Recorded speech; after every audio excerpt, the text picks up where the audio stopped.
जय श्री सद्गुरुदेवाय नमः। जय श्री गणपति देवाय नमः। ओम नमो भगवते वासुदेवाय नमः। श्रीमद् भागवत महापुराण पंचम स्कंद 18वां अध्याय। भिन्न भिन्न वर्षों का वर्णन। श्री सुखदेव जी कहते हैं, राजन, भद्रवाश वर्ष में धर्मपुत्र भद्र श्रवा और उनके मुख्य सेवक भगवान वासुदेव की ही ग्रीव संज्ञक धर्ममय प्रिय मूर्ति को अत्यंत समाधिनिष्ठ के द्वारा हृदय में स्थापित कर मंत्र का जप करते हुए इस प्रकार स्तुति करते हैं। भद्रश्रवा और उनके सेवक कहते हैं, चित्त को विशुद्ध करने वाले ओंकार स्वरूप भगवान धर्म को नमस्कार है। अहो, भगवान की लीला बड़ी विचित्र है, जिसके कारण यह जीव संपूर्ण लोगों का संहार करने वाले काल को देखकर भी नहीं देखता और तुच्छ विषयों का सेवन करने के लिए पापमय विचारों की उधेड़ बुन में लगा हुआ अपने ही हाथों अपने पुत्र और पिता आदि की लाश को जलाकर भी स्वयं जीते रहने की इच्छा करता है। विद्वान लोग जगत को नश्वर बताते हैं और सूक्ष्मदर्शी आत्मज्ञानी ऐसा ही देखता भी हैं, तो भी जन्म रहित प्रभु आपकी माया से लोग मोहित हो जाते हैं। आप अनादि हैं तथा आपके कृत्य बड़े विस्मयजनक हैं। मैं आपको नमस्कार करता हूँ। परमात्मम, आप अकर्ता और माया के आवरण से रहित हैं, तो भी जगत की उत्पत्ति, स्थिति और प्रलय ये आपके ही कर्म माने गए हैं। सो ठीक ही है, इसमें कोई आश्चर्य की बात नहीं है, क्योंकि सर्वात्म रूप से आप ही संपूर्ण कार्यों के कारण हैं और अपने शुद्ध स्वरूप में इस कार्य कारण भाव से सर्वथा अतीत हैं। आपका विग्रह मनुष्य और घोड़े का संयुक्त रूप है। प्रलय काल में जब तमा प्रधान दैत्यगण वेदों को चुरा ले गए थे, तब ब्रह्मा जी के प्रार्थना करने पर आपने उन्हें रसातल से ला कर दिया। ऐसे अमोघ लीला करने वाले सत्य संकल्प आपको मैं नमस्कार करता हूँ। हरिवंश खंड में भगवान नरसिंह रूप में रहते हैं। उन्होंने यह रूप जिस कारण से धारण किया था, उसका आगे सप्तम स्कंद में वर्णन किया जाएगा। भगवान के उस प्रिय रूप की महाभागवत प्रहलाद जी के उस वर्ष के अन्य पुरुषों के सहित निष्काम एवं अन्य ने भक्ति भाव से उपासना करते हैं। ये प्रहलाद जी महापुरुषों उचित गुणों से संपन्न हैं तथा इन्होंने अपने शील और आचरण से दैत्य और दानवों के कुल को पवित्र कर दिया है। वे मंत्र तथा स्तोत्र का जप पाठ करते हैं। ओंकार स्वरूप भगवान नरसिंह देव को नमस्कार है। आप अग्नि आदि तेजों के भी तेज हैं, आपको नमस्कार है। हे व्रजनख, हे व्रजदृष्ट, आप हमारे समीप प्रकट होइए, हमारी कर्म वासनाओं को जला डालिए, हमारे अज्ञान रूप अंधकार को नष्ट कीजिए। ओम स्वाहा, हमारे अंतःकरण में अभय दान देते हुए प्रकाशित होइए। नाथ, विश्व का कल्याण हो, दुष्टों की बुद्धि शुद्ध हो, सब प्राणियों में परस्पर सद्भावना हो, सभी एक दूसरे का हित चिंतन करें, हमारा मन शुभ मार्ग में प्रवृत्त हो और हम सबको बुद्धि निष्काम भाव से भगवान श्री हरि में प्रवेश करें। प्रभो, घर, स्त्री, पुत्र, धन और भाई बंधुओं में हमारी आसक्ति ना हो। यदि हो तो केवल भगवान के प्रेमी भक्तों में हो। जो संयमी पुरुष केवल शरीर निर्वाह के योग्य अन्न आदि से संतुष्ट रहता है, उसे जितना शीघ्र सिद्धि प्राप्त होती है, वैसी इंद्रिय लोलुप पुरुष को नहीं होती। उन भगवत भक्तों के संग से भगवान के तीरथ तुल्य पवित्र चरित्र सुनने को मिलते हैं, जो उनकी असाधारण शक्ति एवं प्रभाव के सूचक होते हैं। उनका बार बार सेवन करने वालों के कानों के रास्ते से भगवान हृदय में प्रवेश कर जाते हैं और उनके सभी प्रकार के दैहिक और मानसिक मलों को नष्ट कर देते हैं। फिर भला उन भगवत भक्तों का संग कौन ना करना चाहेगा। जिस पुरुष की भगवान में निष्काम भक्ति है, उसके हृदय में समस्त देवता, धर्म, ज्ञान आदि संपूर्ण सद्गुणों के सहित सदा निवास करते हैं। किंतु जो भगवान का भक्त नहीं है, उसमें महापुरुषों के वे गुण आ ही कहाँ से सकते हैं। वह तो तरह तरह के संकल्प करके निरंतर तुच्छ भारी विषयों की ओर ही दौड़ता रहता है। जैसे मछलियों को जल अत्यंत प्रिय उनके जीवन का आधार होता है, उसी प्रकार साक्षात श्री हरि ही समस्त देहधारियों के प्रीतम आत्मा हैं।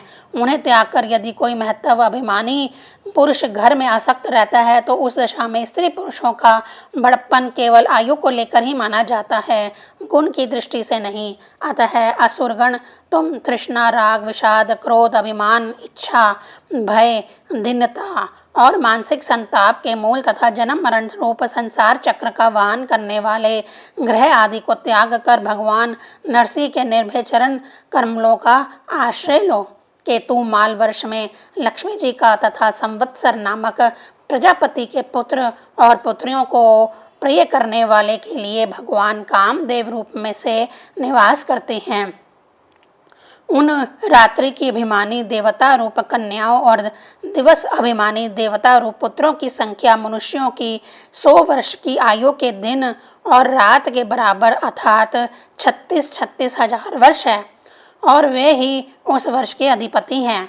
वे कन्याएं परम पुरुष श्री नारायण के श्रेष्ठ अस्त्र सुदर्शन चक्र के तेज से डर जाती हैं, इसीलिए प्रत्येक वर्ष के अंत में उनके गर्भ नष्ट होकर गिर जाते हैं। भगवान अपने सुललित गति विलास से सुशोभित मधुर मधुर मंद मुस्कान से मनोहर लीलापूर्ण चारु चितवन से कुछ उलझके हुए सुंदर भ्रूमंडल की छबीली छटा के द्वारा वंद नार वृंद का राशि राशि सौंदर्य उड़ेल कर सौंदर्य देवी श्री लक्ष्मी जी को अत्यंत आनंदित करते और स्वयं भी आनंदित होते रहते हैं। श्री लक्ष्मी जी परम समाधि योग के द्वारा भगवान के उस मायामय स्वरूप की रात्रि के समय प्रजापति संवत्सर की कन्याओं सहित और दिन में उनके पतियों के सहित आराधना और वह मंत्र का जप करती हुई भगवान की स्तुति करती हैं, जो इंद्रियों के निहंता और संपूर्ण श्रेष्ठ वस्तुओं के आकार हैं। क्रिया शक्ति, ज्ञान शक्ति और संकल्प, अध्यावास आदि चित्त के धर्मों तथा उनके विषयों के अधीश्वर हैं। 11 इंद्रियां तथा 5 विषय इन 16 कलाओं से युक्त हैं, वेदोक्त कर्मों से प्राप्त हैं तथा अन्नमय, अमृतमय और सर्वमय हैं। उन मानसिक, ऐन्द्रियक एवं शारीरिक बल स्वरूप परम सुंदर भगवान कामदेव को इन बीज मंत्रों के सहित सब ओर से नमस्कार है। ओम ह्रां ह्रीं हुं।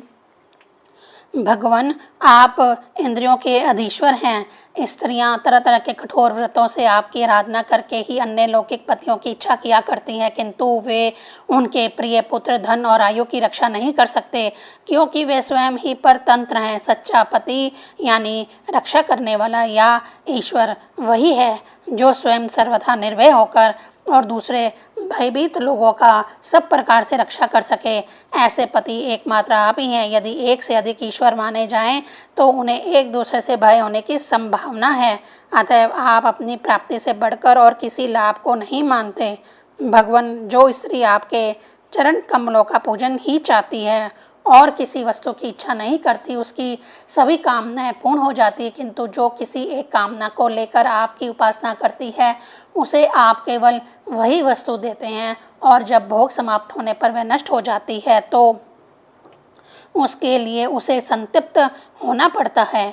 अजित, मुझे पाने के लिए इंद्रिय सुख के अभिलाषी ब्रह्मा और रुद्र आदि समस्त सुर असुर गण घोर तपस्या करते रहते हैं, किंतु आपके चरण कमलों का आश्रय लेने वाले भक्त के सिवा मुझे कोई नहीं पा सकता, क्योंकि मेरा मन तो आप में ही लगा रहता है। आयुचत, आप अपने जिस वंदनीय कर कमलों को भक्तों के मस्तक पर रखते हैं उसे मेरे सिर पर भी रखिए। वरण्य, आप मुझे केवल श्री लांछन रूप से अपने वक्षस्थल में ही धारण करते हैं, सो आप सर्व समर्थ हैं। आप अपनी माया से जो लीलाएं करते हैं उनका रहस्य कौन जान सकता है। रम्यक वर्ष में भगवान के वहाँ के अधिपति मनु को पूर्व काल में अपना परम प्रिय मत्स्य रूप दिखाया था। मनु जी इस समय भी भगवान के उसी रूप की बड़े भक्ति भाव से उपासना करते हैं और इस मंत्र का जप करते हुए स्तुति करते हैं। और सत्व प्रधान, मुख्य, प्राण, सूत्रात्मक तथा मनोबल, इंद्रिय बल और शरीर बल, ओंकार पद के अर्थ सर्वश्रेष्ठ भगवान महामत्स्य को बार बार नमस्कार है। प्रभु, नट जिस प्रकार कुठर कठपुतलियों को नचाता है, उसी प्रकार आप ब्राह्मण आदि नामों की डोरी से संपूर्ण विश्व को अपने अधीन करके नचा रहे हैं। अतः आप ही सबके प्रेरक हैं। आपको ब्रह्मा आदि लोकपालगण भी नहीं देख सकते, तथापि आप समस्त प्राणियों के भीतर प्राण रूप से और बाहर वायु रूप से निरंतर संचार करते रहते हैं। वेद ही आपका महान शब्द है। एक बार इंद्र आदि इंद्रिय अभिमानी देवताओं को प्राण स्वरूप आपसे ढहा हुआ, तब आपके अलग हो जाने पर वे अलग अलग अथवा आपस में मिलकर भी मनुष्य, पशु, स्थावर जगम आदि जितने शरीर दिखाई देते हैं, उनमें से किसी की बहुत यत्न करने पर भी रक्षा नहीं कर सके।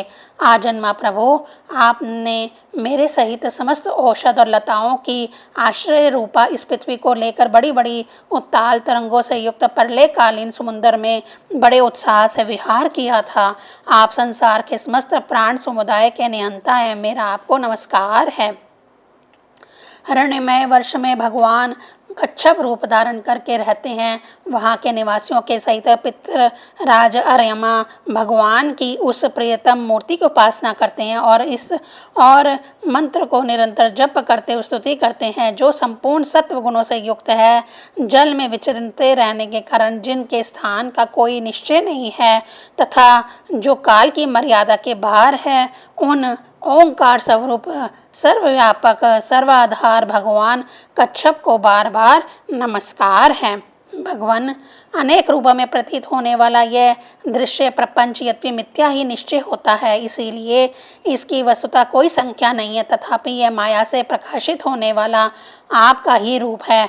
ऐसे अनिर्वचनीय रूप आपको मेरा नमस्कार है। एकमात्र आप ही जराज, स्वदेज, अंडज, उद्वज, जगम, स्थावर, देवता, ऋषि, पितृगण, भूत, इंद्रिय, स्वर्ग, आकाश, पृथ्वी, पर्वत, नदी, समुद्र, द्वीप, ग्रह और तारा आदि विभिन्न नामों से प्रसिद्ध हैं।